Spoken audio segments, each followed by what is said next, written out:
God bless my haters. God bless fake hoes. God bless these haters. Cause God don't need no dad. All I do is get it. All I do is get it. All I do is get it. All I do is get it. All I do is get it. All I do is get it. All I do is get it. You're following, you're following.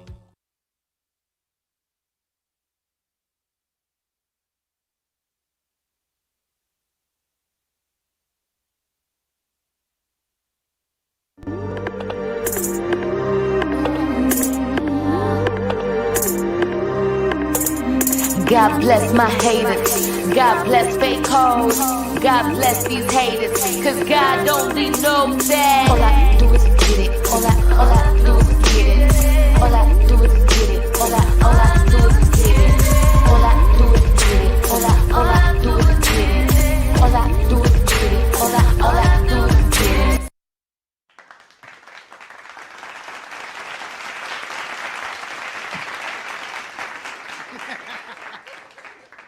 You can't hear me.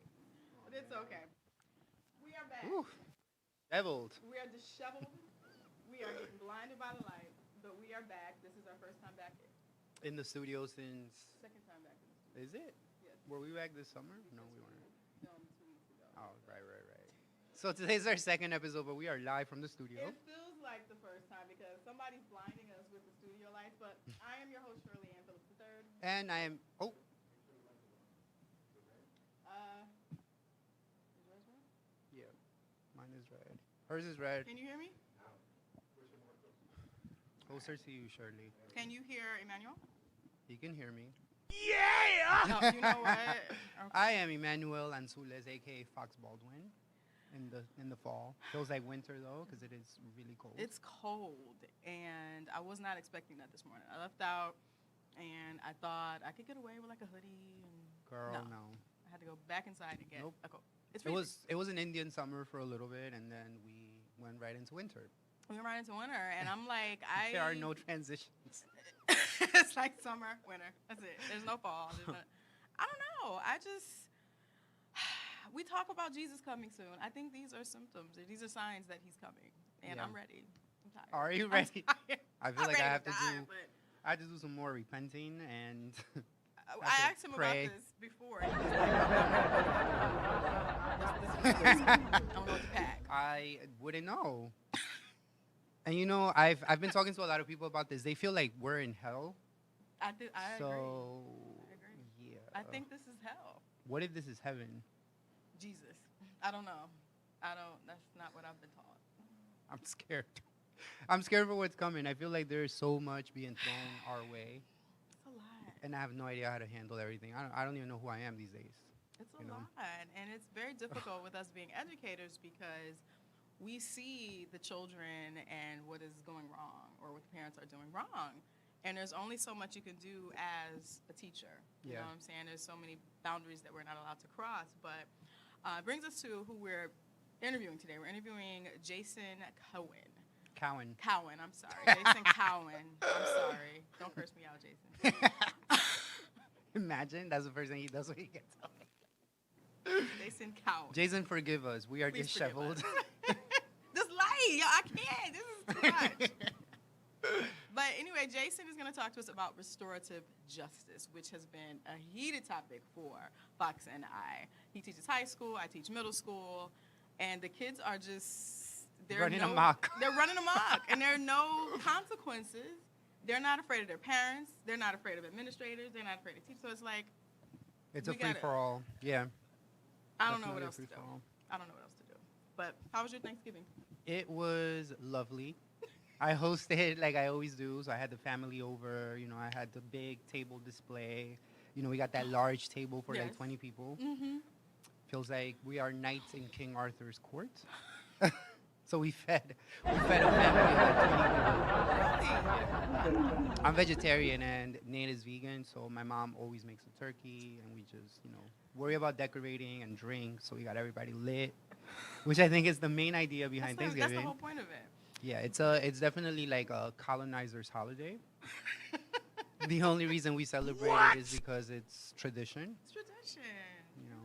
I had like a Friendsgiving / family reunion to see my uncle in D.C. And of course, my boyfriend does not live in New York, so I've got to spend some time with him. You have a boyfriend, Charlene? You know what? You do this to me all the time. Yes, I Imagine, no, she does have a boyfriend. I do. He doesn't live here, so we see each other on holidays. We should have him on the show one day. He would love to come on the show. He would love to come on the show. He has a lot to talk about. But yeah, it was pleasant. But I don't know. Like he says, Cowon has his holiday. You know, I don't eat meat. I eat seafood. It's hard because everybody feels they have to have turkey, and that is not the case. Turkey is super dry, first of all. It's dry. So- Look at Charles. You don't like turkey either? So what do you eat for Thanksgiving? Pernil, probably. That's a Puerto Rican man right there. You have pernil, right? Not really. You don't I- like pernil? We did pernil, but we feed the old people in the building every single year. Oh, nice. Oh, okay. So we do make pernil because they're Spanish people. But I mostly eat baked chicken. Okay. Good for you, Yeah. Charles. But the pernil, because, we're Spanish, we have it any other time. Yeah. So Pernil is yummy. That's one of the things I definitely miss about eating. Do you? Animal What is it? products. It's pork, right? Yeah, it's pulled pork. Gross. I know. The Gross though, Shirley. I can't. I don't do pork. The big Yeah. everything. So, what are you doing for Christmas? I don't Fast know approaching. yet. I will probably go to Minneapolis because that's where my boyfriend's daughter is and his Nice. granddaughter. So Nice. I'm going Or on a grandson. cruise. Did I tell you I'm going on a cruise? no. So Nate and I, for the first time since we've been together 6 years, we're going on a cruise for Christmas. Really? So we're gonna Where? spend. We're stopping. So our flight goes to Miami, Okay. and then from Miami we board. I've never been on a cruise before, and I'm Really? afraid of getting seasick because I get motion sickness from time to time. So How long is the cruise? it's like 7 days, 6 7 days, days? 6, 7 days. Yeah. So we're Um, stopping in Belize and Cozumel. So I'm excited about that. Yeah, that'll be really I nice. know, and I hope that because I'm at sea, I don't have to get anybody gifts. Because that is, I spend so much money. I'm the person in the family that gets every single family member a gift, and I always spend so much money. Just because that's who I've become. I'm That's the who gay you are. uncle, so I gotta get cute outfits for I all the kids, can't. and So I think- hoping I'm exempt from buying gifts to You're not everyone this exempt, year. sir. They're gonna expect you to give gifts before you go I to don't the know if cruise. it's happening this year because I gotta save money. I'm trying to tell you. I gotta save money to take to heaven when Jesus arrives. We know he's coming here soon. He may arrive on Christmas Day. I don't know. I feel like all the signs are there, though. I feel like all the signs are there. Like, if you read the Bible or you have any familiarity at all with the Bible, it tells you everything that's happening is supposed to happen during the end days. Like, these kids scary. being out of control, that's in the Bible. Is it? Yeah. It says that they will turn on their parents. They have no respect, no anything. And I see that. That's one of the commandments, isn't it? Like covet thy parents, thy Will honor neighbor. thy mother and thy father. Right. Yikes. That's long gone, sis. It's long gone, beloved. And not only is it long gone, but lots of kids that I teach have no foundation whatsoever. They didn't know what Adam and Eve were, who they were. They didn't know what the Garden of Eden was. They didn't know what Noah's Ark was. And I'm like, how? Y'all never had Bible study, no Sunday school, nothing.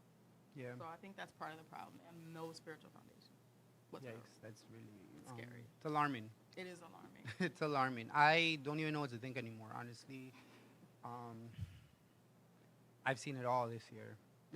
Like, I've literally witnessed everything that I've never witnessed as an educator Are you within the last serious? 2 months of school. Yeah, it's like fighting every day, Really? With your students or just students in the like building? school and like in the community.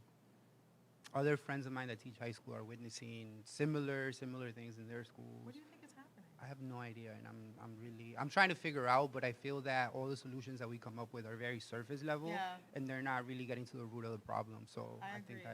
that's a part of I it agree, too. and that's why I'm really excited about talking to Jason because He's gonna give us some answers.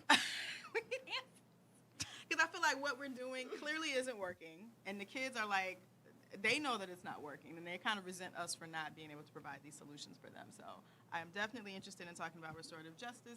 Should we take a break quickly, or? All right, so we will be right back with Jason Cowon. Cowon.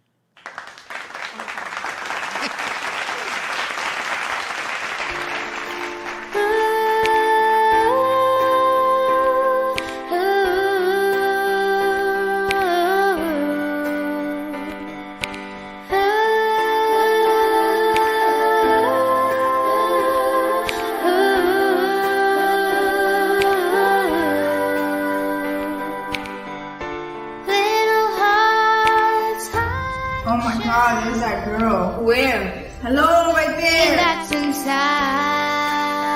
Oh, that girl. She thinks she's all that. I've heard she stuffed all around. I mean, just look at her. Drown your face in the grass. Doesn't she know nobody wants her here? Her own mother wants her. She should just stay home or die with her. Giving her boyfriend nothing but the other one. I will too. Hashtag loser. Tomorrow brings another pain, another strain I can't bear.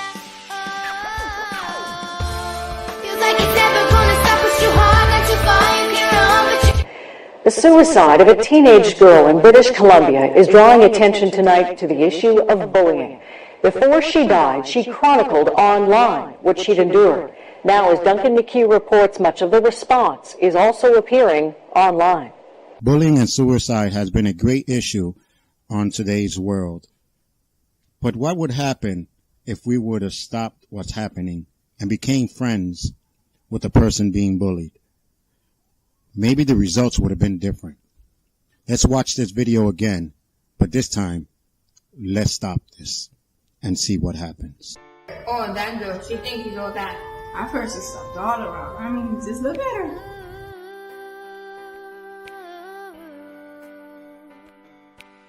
Doesn't she know nobody wants her here? Her own mother wants her.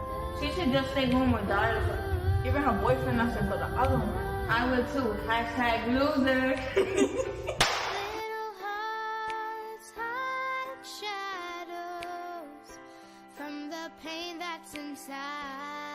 Okay, yeah, I guess so. Don't worry about them, they're nobody's anyway. Yeah, girl. They only say stupid things because they have nothing better else to do with themselves. Yes, girl, that is true. Yeah, I know. I just hate it when they say stuff like that, especially when it's not true. So what? They're only birds. Well, it's just that, never mind. You guys will never understand. It's okay, we're friends now, so let's get out of here and talk about it. I don't know. Come on, it'll be okay. We can go and talk about it. Yes, girl, remember you are not alone. Well, I don't know. I don't see how it works, but I'll go. Feels like it's never gonna stop, push too hard, not too far, you can run, but you can't hide. I hope tomorrow be the day, stay strong and move on, and we'll run and I won't hide. You can run, but you can't hide. He's got me, he's guilty of loving me in the first degree. I don't wanna give. Oh my God, there's that girl. Where? Hello?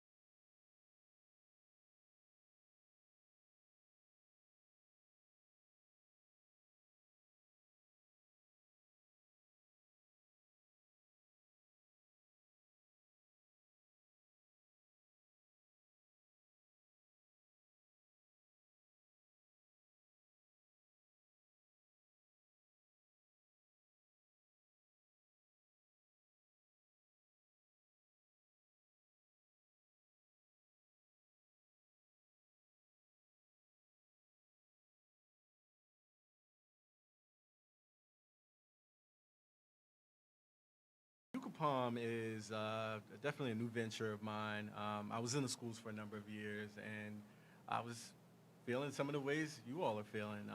Just as an educator, what are the right solutions? What are the appropriate steps to working together? And so Palm really focuses on the emotional intelligence, the radical humanity, the restorative approaches that we need in order to work through challenges, because inevitably, we as humans, we always have challenges as we interact, and how we overcome those challenges are a key aspect of what UCAPOM tries to provide.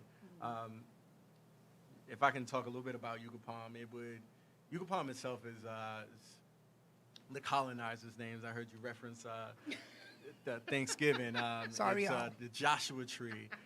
And it's essentially a succulent that grows like a tree in dry, arid places. The palm tree itself provides shelter and nourishment for the locals or even the animals in that dry, arid place. And so UCAPOM really goes into environments where there are challenges, and we try to find out ways of utilizing the community that's experiencing the challenge to come together collectively and co-construct some alternative realities or solutions. Now, is this a program that happens during the school day, or is it like after school, weekends? How does this work? So this is actually a consultant work. And so we support educators, school leaders who are saying, hey, I need help. Like, my staff is back. They're feeling a lot of anxiety. My students are kind of all over the place. And there are a lot of challenges happening. Families are also, having challenges. And so, like, how do we even start to get back to some sense of normalcy so that we can do the really important work that we're here to do in schools, which is learn, grow, and create better opportunities for our children. Jason, I'm wondering what is one of the biggest challenges that we see as school leaders and educators are encountering coming back from the pandemic? Because it was a different world pre-pandemic, but now that we're back, I feel like we have a different variety of challenges that we weren't anticipating. Definitely. Prior to starting UCAPOM, I was an administrator, and so I would even argue that these challenges have just been exacerbated due to the pandemic, but they always sort of lied within education. I think that education as itself, we have to take a step back and really look at, like, what is the system doing, right? Because I think that to fight against the tide of what education has always been in this country is a challenge in itself. And so we really have to look at, is the system doing what it's supposed to do, or do we need some radical changes within the scope of education? I think a lot about, as a school leader, the promises we make to families to deliver high quality content so students can be successful, sometimes that runs up against what students really need in the moment. And so when we're coming back from a pandemic, students haven't been in the setting, we're trying to deliver content, their needs are showing us that we might need to do something else. Absolutely. And so do we have the organizational permission or the systematic permission to take a step back and address the real needs? That is, it's scary because I experience a lot of pressure to have my students perform academically, but I know in my heart that there are issues that we're not resolving through academics. Kids come into the classroom and the academics are like secondary to them. It's secondary. It's not what they're prioritizing, right? And they're not in a position to dictate what is being given to them in the schools. Absolutely. So I feel like we're kind of just going with the motions and not really addressing the needs that a lot of our students are looking to get met in the school building. Absolutely. And all this burden falls on the teacher. And it's like we are taught to teach math or English or whatever it is you went to school for. I am not a psychologist. I'm not a therapist. And I don't think it's fair to put that much burden on us. But I went to a professional development a couple of days ago, or a couple weeks ago, rather. And they said that in order for a student, I had to write this down, they said in order for a student to be engaged in education, they have to be optimistic about school, they have to be passionate, they have to have interests. And I'm like, okay, kids don't have that, they don't have that, they don't have that. On top of that, God knows what they're dealing with at home in terms of, you know what I'm saying? So I'm like, these are issues that need to be addressed. And I just wanted to know, how does your program ensure that kids have that they have that optimism and interest? Yeah, so I think you bring up a great point, Shirley. Like, it starts with the educator. And I think that as educators in large, we've been unprepared and not trained to deal with the situation at its core. And so, as a classroom teacher, you're taught to deliver high quality content, not deal with the social emotional needs of the 25 plus kids in your classroom. And so how are we ensuring that our teachers are equipped to meet kids where they are? And that requires training, right? That requires school leaders saying, you know what, maybe our test scores are going to have to take a dip for the next few months so that we can get a handle on what's really happening and what our community is showing us. And that's the heart of restorative practice. You have to be able to, like, take off your hat, your teacher hat, your administrative hat, your parent hat, and say what's really happening here and how do we move forward together. And that takes time, and that takes us letting go of some of the core aspects of what we find education to be. And that's really challenging, especially when standards aren't changing, right? And people are still being held accountable to do a job. And so how do we critically look at education as a whole and start to make the reforms that are necessary for students to be successful? Absolutely. Jason, you mentioned before that a lot of this you feel is, or you question whether or not this is by design, what it's supposed to be, and like in order to make like real change, we have to like look at the system and the structures that education has set forth in this country, right? Like, what do you think is allowed by the individual teachers in the classroom, the leaders within schools, that is within the bounds of what is decisions that we can make that can affect the students in a positive way? So I think it starts with what you're seeing in the classroom. So I think Shirley raised a point of like, hey, these are the foundational or core principles of what a student who's ready to learn would present to me. I'm not seeing any of this in my classroom. And so how are we going to our administrators to saying, I'm not equipped to actually teach. My students aren't ready to engage. And so what do I do? And so the administrator's job, right, is to figure that out, or to figure out support, go to the superintendent and say, hey, like, this is a fundamental issue. Superintendent's got to start going to these chancellor meetings and saying, hey, like, we all have to rally around, like, seeing the gaps, because the gaps have always been there. I think we have ignored them, pacified them, said kids need more tutoring, put more on the teacher to try to rectify a system that is working by design. You know, I came from the charter world before starting UCOPOM, and you know, we were getting kids into college, right? Kids are getting into college. We adding hours to their day, you know, mandating tutoring, doing all of these strategies to get them across the finish line, to get those test scores up. And what's happening when they get to college, right? Like, students are struggling their first year, Yes, they are. dropping out maybe after their first year, second year, taking 6+ years to graduate. And so what's happening on those campuses are indicative of students not actually being prepared to be there to begin with. And so instead of us addressing those issues, we're trying to find ways to overcome them. And so I think it's really everyone taking a step back, being honest with ourselves, our students, our families, and recognizing what's happening. Recognizing it. And you mentioned earlier about the importance of emotional intelligence. We have adults that don't have emotional intelligence. We have principals that don't have emotional intelligence. Teachers. So it's like, how can you expect these children to come in equipped with these skills? Yeah. And it's so important to be able to read and, you know, relate to people based on how they might be feeling that day. And I just don't see that. And people are fed up. Students are fed up. Teachers are fed up. How do we address that? And I think, you know, that's it, right? Like, we have to recognize as adults what emotional intelligence is. Like, because honestly, I went to public school. I didn't get it there, right? And as a man of color, right, like, there's a stigma to being in touch with your emotions and how you feel. And so I think to the core of, like, our principles at UCOPOM, it starts there. Like, I've started numerous programs at schools with students, right? And students, they adapt. They figure it out. But then when they leave the program or they go to another class where a teacher doesn't necessarily have that emotional intelligence or that framework, you know, people get activated and, you know, things don't go as well. And so as educators, to the point you made about, like, what am I trained to do? I think that's something we have to influence within education. You can't be working with people and not understand people or yourself, right? You can't be a robot. And I think when we talk about restorative practice, it boils down to values, and so our emotional intelligence are important, because as a classroom teacher, if I know I get activated when a student does X, I gotta center that with my kids. I'm like, whoa, we can't do that, because this is what it does for me, right? And so if we're gonna be a community here, I need you to respect that.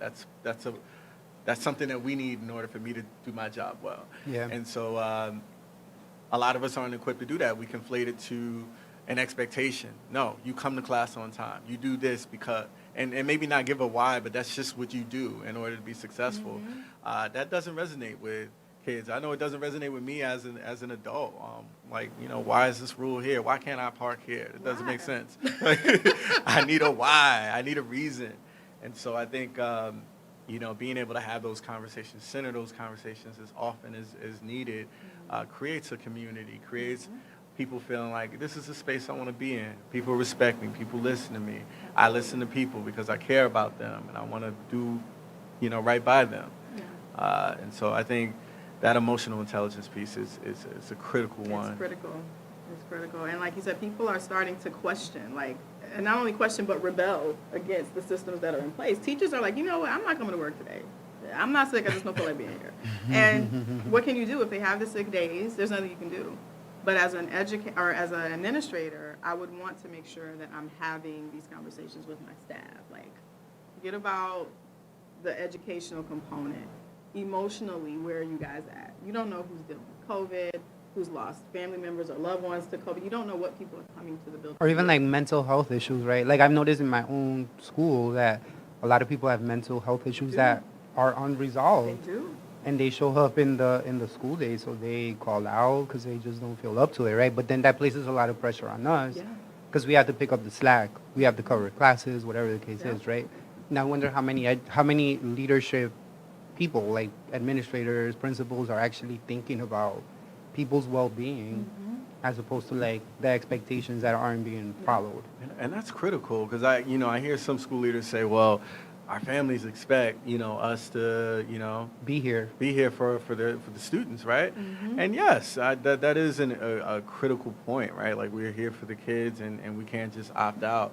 But at the same time, if we're all noticing, if I'm noticing my staff is showing up 70% of the time, and I got coverages, this and that, I got to center that with my families and say, hey, listen, y'all, my teachers are going through it right now. And so we're going to maybe add some days to the calendar. We're going to, and so that they can be the best for your children. That's right.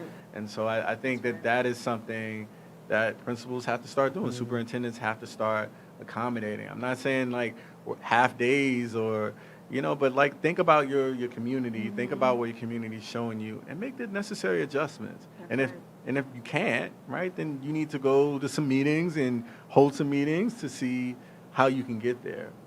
And then be transparent about the community. That's such a beautiful response. Something that I've noticed also is solutions as leadership, solutions to problems that don't necessarily correlate with the problem being presented. So like in schools, and I'll talk very openly about my own school, like we have a problem with discipline, we have a problem with like fighting every day, like a lot of tension and aggression. So like it goes all ways, like not just student to student, but it's also student to staff. So something that my school implemented recently was a zero tolerance policy. So if you get caught with a cell phone, AirPods, or at a dress code, you're being sent home. And you got to come back with a parent for a parent meeting. Wow. I love that. That's great. And it'll stop all the fights. That's what I'm thinking, right? Because the problem is not like kids are not fighting because they're at a dress code. They're not fighting because their phones are out, right? Those are symptoms, perhaps, of the bigger problem. Absolutely.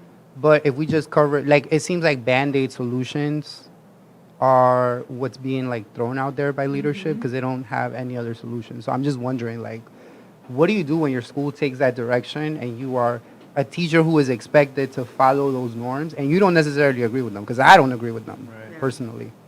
Yeah, I would imagine that there's other teachers in your school who also feel like that is not earpods or phones, electronics. So, and dress code is not a issue of some of the trauma responses that you're actually seeing in your students, right? And I would even argue that being able to wear what you want and maybe listen to a little music might actually be a positive thing. And so, does your leadership team actually understand behaviors? Because behaviors are information, and that information It's data. is critical to the decisions we need to make. And so those things don't seem aligned. And so I would go to them with questions and say, hey, like, I'm curious to understand, like, what are we really trying to do here? Because I don't know if we're addressing the fundamental issues that we're having. It worries me, right? Because I'm one school out of thousands in the city. So I wonder how many schools have actually implemented these measures, and they're seeing that the problems are continuing. Because I don't see this as a solution to our problem, and I feel that like we're covering things up really quick in the moment because that may be the only thing that's like, natural of some of these leaders. I'm just wondering, like, how do you begin to even tackle, like, chipping away at the iceberg that is the problem? Yeah, it's a mountain that we're climbing, and for me, it's about asking the questions. I think when you ask the questions, you get other people's attention. They start asking questions, and then it becomes a coalition of people asking questions, and then that's where the change starts to happen. I think we get frustrated or like we cast stones. That doesn't really get us far, right? But I think there are more people out here dealing with the same fundamental issues, and I think if we're all collectively asking the same questions of our leaders, of our, Department of Education, like, then I think we will start to get there. And it is shifting. Like, they are starting to say things like social emotional learning, right? New York City public schools, launched this DESA survey, and I know it's a mess. It's a hot mess, but and people are having all kinds of feelings about it. But we need to start asking questions, right? Like, why am I a teacher being asked to do a survey with a kid without talking to a kid and understanding what their social emotional needs are? I'm just entering the data based on my own biased opinion. I think this might be skewed and flawed. What are we doing about this? What are we doing? And I know I can't speak for Fox's school, but at my school, we have a big issue with kids calling each other gay as an insult. Oh, you're gay. That's gay. Have you heard that before? Oh my God. Wow, I thought we were past that. I thought That's so like early 2000s. Yeah, 2002. I thought we were too. And it's Dear not. Lord. That race relations are an issue. This is a predominantly Hispanic and black school, but you guys are calling each other racial slurs. Make it make sense. So those are the conversations that we need to have. And I'm like, I think those are symptoms, right, of like a bigger problem. Like, our communities for a long time have been divided. And that was by design. Like, if you think about the way that communities of color have evolved in this country, so that division is meant to be there to keep us, divided, so that we don't form a coalition like Jason is mentioning. And I think also when you look at like oppressed groups, someone's always looking for someone to step on, and so that you can feel like you're not as oppressed. Absolutely. And I think our kids, and I think at the heart of even this conversation, what we're talking to is more of like a liberatory education, right? Not critical race theory or anything like that, but just being honest about like what we're doing, what's happening with us, and where are we going with any of this, and the decisions that we're making. I think as long as students are starting to understand that it's a broader perspective than the one that they hold, they can start finding their way a little bit, and we can start finding our ways as adults. yeah, I just would like to know in turn, because we're almost out of time here, but I wanted to know, once you guys push the students aside for restorative justice, do they talk to the victims that may have been involved in whatever, Yeah, so trouble they caused? in the restorative justice program that I've done in schools, we've had programs where students speak to other students who have been impacted by an incident or may have caused harm to someone else in the community, and they've essentially been trained to sort of ask these questions, get students to open up, share their perspective, and guide them down the path of accountability. And we define accountability that, like, you understand what happened, your role in it, and you're prepared to engage in some form of restoration. And so our students who have participated in that kind of programming, we're trained through that process.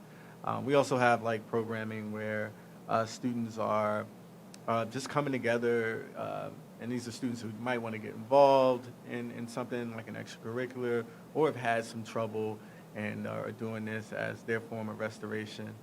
They just come together, have these community circles where they talk about challenges that they've experienced, and do community service, and come back and talk about how was that how was that nursing home visit.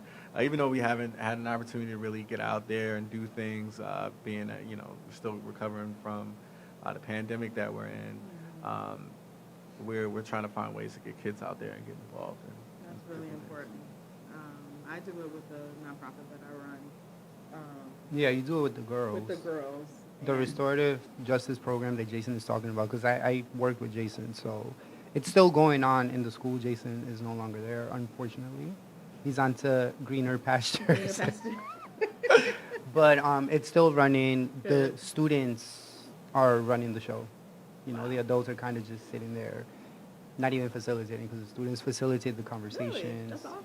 It's really amazing to watch. What grade is it? Is it 9 through 12? Or? So our leaders are between the 10th and 12th grades, right? Okay. But students who participate in the conversations are all for like 9 through 12. 9 through 12th grade. Yeah, I think my favorite thing about that program is that normally we have students who are there as like, I got in trouble, I made a bad choice, and now I'm here.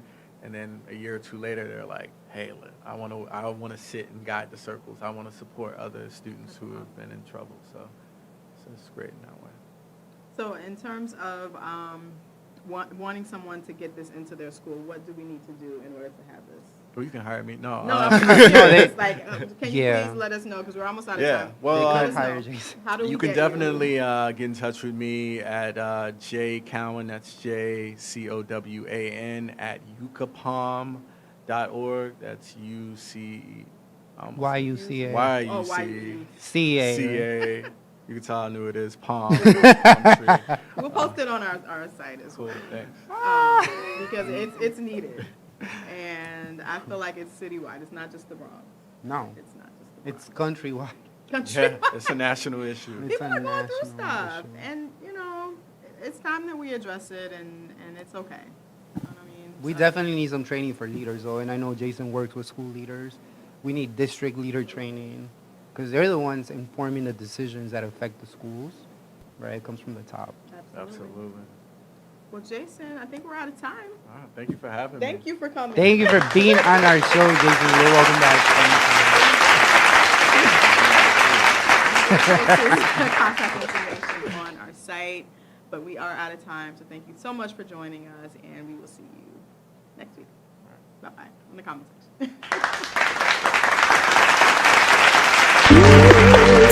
section.